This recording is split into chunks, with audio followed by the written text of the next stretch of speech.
కేంద్ర ప్రభుత్వం అఖిలపక్ష సమావేశం ప్రారంభమైంది. బంగ్లాదేశ్లో జరుగుతున్న పరిణామాలకు వివరించనున్నారు. పొరుగున ఉన్న బంగ్లాదేశ్లో జరుగుతున్న పరిణామాలు, దాని ప్రభావం భారత్పై పడే అవకాశం ఉందన్న నేపథ్యంలో ఈ అఖిలపక్ష సమావేశాన్ని ఏర్పాటు చేశారు. బంగ్లాదేశ్ ప్రధానిగా షేక్ హసీనా తన పదవికి రాజీనామా చేసి భారత్కు వచ్చారు. అయితే బ్రిటన్ ప్రభుత్వం నుంచి ఇంకా అనుమతి రాకపోవడంతో భారత్లోనే హసీనా ఆశ్రయం పొందుతున్నారు. ఈ అఖిలపక్ష సమావేశంలో రాజ్నాథ్ సింగ్, అమిత్ షా, జైశంకర్లు పాల్గొననున్నారు. మిత్రదేశంగా ఉన్న బంగ్లాదేశ్లో పరిస్థితులను విదేశాంగ మంత్రి జైశంకర్ వివరించనున్నారు.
కేంద్ర ప్రభుత్వం అఖిలపక్ష సమావేశం ప్రారంభమైంది.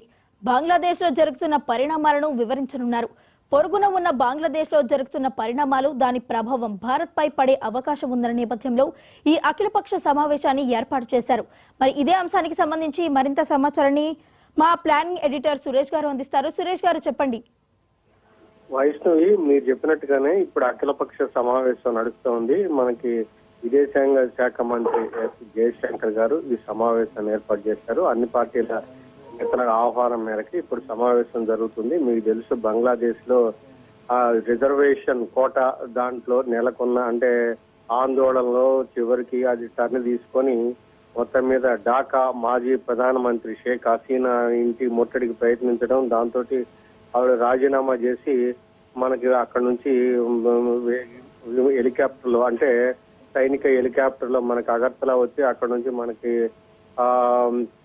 గజియాబాద్ ఎక్కడైతే మనకి ఉత్తరప్రదేశ్ వచ్చారో అక్కడ నుంచి మరి యూకే చేరుకుంటున్నారు. యూకేలో అసైలం తీసుకుంటున్నారు. కాబట్టి ఆ పరిణామాలు మన దేశం మీద ఎలా ఎందుకంటే మన సరిహద్దు దేశం, మనకి వాళ్ళకి సంబంధాలు అనేది బంగ్లాదేశ్ కి ఇండియాకు ఉన్న సంబంధాలు అనేది చాలా అవినాభావమైనవి. అదేవిధంగా షేక్ హసీనా గారు మన దేశంతో సంబంధాలని చాలా బాగా నిలిపారు. కాబట్టి ఆ నేపథ్యంలో నిన్ననే మీకు తెలుసు, బోర్డర్ సెక్యూరిటీ ఫోర్స్ నిన్న ఎలర్ట్ అయిపో మొత్తం మీద వెస్ట్ బెంగాల్ కానీ త్రిపుర కానీ ఏదైతే బంగ్లాదేశ్ సరిహద్దు ఉందో ఆ సరిహద్దులో ఎలా హై అలర్ట్ ప్రకటించారు. మనకి బిఎస్ఎఫ్ డీజీ కూడా స్వయంగా ఆయన కోల్కతా వెళ్ళి అంటే ముందస్తు జాగ్రత్తగా నిర్ణయం తీసుకున్నారు. ఇక్కడ ఇప్పుడు జరగే పరిణామాలు ఎలా, గతంలో మీకు తెలుసు షేక్ హసీనా గారు గతంలో సైనిక కూ జరిగినప్పుడు ఆవిడ మన దేశానికి వచ్చారు. కానీ ఈసారి స్టూడెంట్స్ ఆందోళన ఆ నేపథ్యంలోనే రాజీనామా చేయాల్సిన పరిస్థితి ఏర్పడింది. 20 ఏళ్ల పాటు సుదీర్ఘంగా పరిపాలించిన షేక్ హసీనా గారు మరి పారిపోయి వచ్చిన నేపథ్యంలో ఇప్పుడు అక్కడైతే సైనిక పాలన ఉంది. ఇప్పుడు ఆపద్ధర్మ ప్రభుత్వం ఏదైతే అన్ని పార్టీలతోటి ఆపద్ధర్మ ప్రభుత్వం ఏర్పాటు చేయబోతున్నట్లుగా అక్కడ సైనిక జనరల్ ప్రకటించారు. ఇప్పుడు మరి ఆపద్ధర్మ ప్రభుత్వం ఇవాళ రేపు ఏర్పాటు అవుతుంది. కానీ మొత్తం మీద అక్కడ ఉన్న అల్లకల్లో పరిస్థితి నేపథ్యంలోనే మనకి ఇక్కడ అఖిలపక్ష సమావేశాన్ని ఏర్పాటు చేశారు. వైష్ణవి, సురేష్ గారు, మరి ప్రస్తుతం హసీనా భారతదేశంలోనే ఆశ్రయం పొందుతున్న నేపథ్యంలో హసీనాకు ఆశ్రయం ఇవ్వడం భారత్ కు ప్లస్ అవుతుందా, మైనస్ అవుతుందా? వాస్తవంగా ఏంటంటే ఇప్పుడు ఆవిడకి కూడా సేఫ్ కాదు. మనకు కూడా పక్కనే ఉన్న పొరుగు దేశం కాబట్టి మనం ఏదో ఆశ్రయం ఇచ్చినట్టుగా ఇప్పుడు అవుతుంది. అయితే అక్కడ కూడా ఏంటంటే ఆ రిజర్వేషన్ ఆందోళన తప్ప సైనిక పరంగా కానీ ఇతరత్ర కానీ ఎలాంటి ఇబ్బంది లేదు. ఇప్పుడు తాత్కాలికంగా ఇక్కడ ఆశ్రయం తీసుకున్నప్పుడు కూడా ఇక్కడ నుంచి కూడా మరి యూకే వెళ్ళాలని చెప్పి తొలుత మనకి షేక్ హసీనా గారు అంటే తన సోదరుతో కలిసి వెళ్ళాలనుకున్నారు. ఆమె కుమారుడు కూడా అదే విషయం చెప్పారు, యూకే వెళ్తారని, లండన్ వెళ్తారని కూడా చెప్పారు. అయితే లండన్ వెళ్ళటానికి ఇంకా ఆప్షన్స్ కూడా పరిశీలించాలి కాబట్టి ఇప్పుడు అక్కడ ఆపద్ధర్మ ప్రభుత్వం ఏర్పాటు బట్టి ఇక్కడ పరిణామాలు ఉండే అవకాశం ఉంది. ప్రధానంగా ఏంటి, స్టూడెంట్స్ యూనియన్ కూడా డిమాండ్ చేసిందంటే షేక్ హసీనా గారు చేసిన కొన్ని వ్యాఖ్యలు అనేవి ఇదిగా ఉన్నాయి కాబట్టి ఆవిడ బేషరతుగా క్షమాపణ చెప్పాలని చెప్తూ ఆ క్షమాపణ చెప్పడం పోవడంతో చలో డాకా అని చెప్పిన ఆ పిలుపునివ్వడం ఆ నేపథ్యంలో జరిగింది. కాబట్టి మన దేశం ఒకప్పుడు ఆవిడకి ఆశ్రయం ఇచ్చారు, ఇప్పుడు కూడా మన దేశం ఆశ్రయం ఇవ్వడానికి వెనకాడదు. కానీ ఆవిడ ఏంటంటే సేఫ్ ప్లేస్ తనకి అక్కడైతే యూకే అయితే సేఫ్ ప్లేస్ అనే ఆలోచనతో ఉన్నారని ఇంతవరకు కూడా అనుకున్నారు. ఇప్పుడు మరి ఈ పరిణామాలు అఖిలపక్ష సమావేశం తర్వాత కూడా దాని మీద కూడా స్పష్టత వచ్చే అవకాశం ఉంది. ఇక్కడే మన దేశంలోనే ఆశ్రయం ఇవ్వాలా లేకపోతే యూకే వెళ్తారా అనే దాని మీద ఈ సమావేశం తర్వాత కూడా స్పష్టత వచ్చే అవకాశం ఉంది. వైష్ణవి, సురేష్ గారు, మరి మన పొరుగు దేశమైన బంగ్లాదేశ్ లో కల్లోలం, నిన్న దేశ ప్రధానికి రాజీనామా చేసి మన భారత్ కు చేరుకోవటం అంటే దీని ఇంపాక్ట్స్ ఎలా ఉండబోతున్నాయి? బంగ్లాదేశ్ లో నెక్స్ట్ ఏం జరగబోతోంది?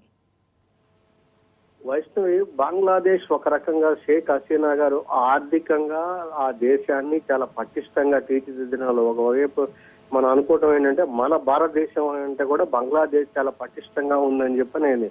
కానీ ఒకప్పుడు డెమోక్రటిక్ గా ఆలోచించే వ్యవహరించే మనకి షేక్ హసీనా గారు లాస్ట్ ఎలక్షన్స్ లో ఆటోక్రటిక్ గా ఎలా వ్యవహరించారని ఆ నియంత్రిత ధోరణి ఆ కారణంగానే కొన్ని పార్టీలు ఎలక్షన్స్ కూడా బహిష్కరించాయి. సో అక్కడి నుంచి పరిణామాలు మారుతూ వచ్చాయి కాబట్టి ఈ రిజర్వేషన్స్ అనేది టర్న్ తీసుకుంది. కానీ సుప్రీంకోర్టు నిర్ణయంతో రిజర్వేషన్స్ అనేది ఒక స్పష్టత వచ్చింది.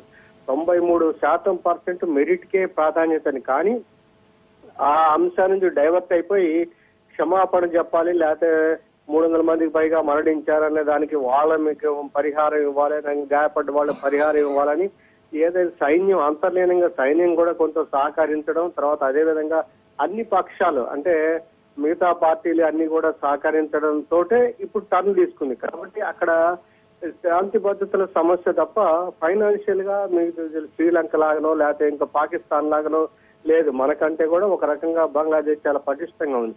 అక్కడ శాంతి భద్రతల సమస్య కూడా అది కూడా ఒక ఇష్యూయే, ఆ రిజర్వేషన్ సమస్య. మిగతా అంశాల్లో ఇప్పుడు అక్కడ అంత ఇది లేదు. కానీ రాజకీయ పార్టీలు మాత్రం అప్పుడు ఎలక్షన్ సరిగా ఫెయిర్ గా నిర్వహించలేదు కాబట్టి మేము బాయ్కాట్ చేశాం, కాబట్టి ఇలాంటి శాస్తి షేక్ హసీనా జరగాల్సిందే అని చెప్పే రాజకీయ పార్టీలు కూడా అక్కడ ఉన్నాయి. కానీ ఇప్పుడు ఆ law and order situation control నిన్న సైనిక జనరల్ నిన్న ప్రకటించారు, రాత్రికల్లో శాంతి భద్రతల అంశం అనేది అదుపులోకి వచ్చే అవకాశం ఉంది. ఎప్పుడు ఎందుకంటే షేక్ హసీనా రాజీనామా చేయడాన్ని అంటే ఆ ఎవరైతే స్టూడెంట్స్ యూనియన్ మూవ్మెంట్ ఉందో వాళ్ళు కూడా ఒక రకంగా హర్షం వ్యక్తం చేశారు. కాబట్టి అక్కడ సబ్సైడ్ అయ్యే అవకాశం అయితే కొంత కనిపిస్తుంది. అయితే ఇప్పుడు ఈ ఆపద్ధర్మ ప్రభుత్వం ఏర్పాటే చాలా కీలకం. ఆపద్ధర్మ ప్రభుత్వం ఏర్పాటై మళ్ళీ ఎలక్షన్స్ జరపాలి. మళ్ళీ ఎలక్షన్ జరిపినప్పుడు సైన్యం వాళ్ళని మరి ఫ్రీ అండ్ ఫెయిర్ ఎలక్షన్ జరిగేటట్టు చేస్తుందా లేకపోతే వాళ్ళు సైన్యం తమ గుప్పిట్లో ఉండాలని ప్రయత్నిస్తుందా అనేది ఇప్పుడు జరగబోయే పరిణామాలు బట్టి ఉంటుంది. రైట్, థ్యాంక్ యూ సురేష్ గారు.